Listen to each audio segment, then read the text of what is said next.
It's a beautiful bacon day, Cookie Crusaders. Today we've got some updates with the new Macaron cookie, and we're actually going to showcase her in her best spot to start. As you may know, she is going to be good for PvE. She's debatable in PvP just for certain reasons, which we can discuss in another video, but for right now I want to show you where she is doing it the best. So, as you can see, we have her set up with a high cooldown, 0 attack speed. We don't have any damage resistance, but honestly for this specific battle, that's not really the main focus.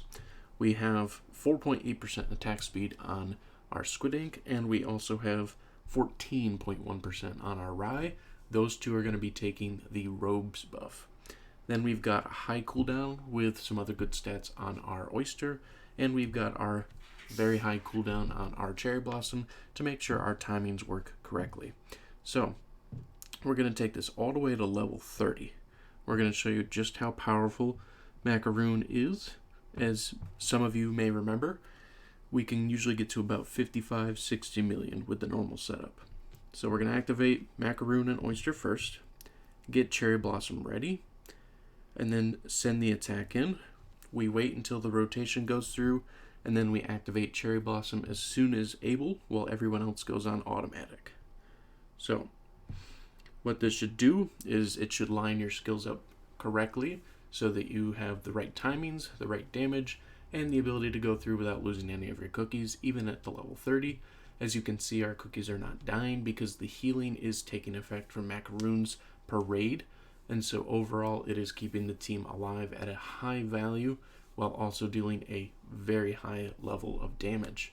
So you'll see this momentarily as far as how much damage is being dealt, but we get all the way through to the end with only one cookie dying at the end point with 74 million damage at level 30 Avatar.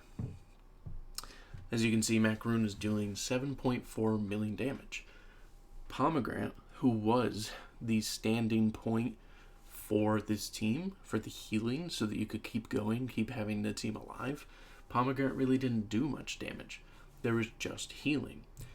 But even better is what is happening from the skills from Macaron is increasing the power overall for all of our cookies.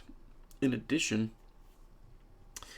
if we look at the skill itself, the cookie details, the attack and crit of her allies will increase, as well as their HP being restored.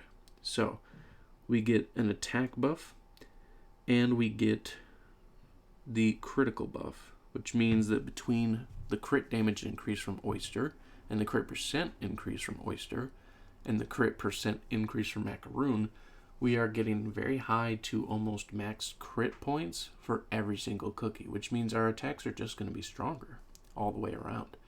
In addition, we get good healing for each attack stack that happens, and when the Parade connects with the Tombstones, connects with Avatar, that is getting those stacks activated.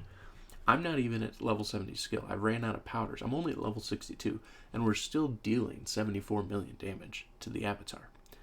Lastly, another big important point is that single hit damage to non-cookies is going to be 43.3%.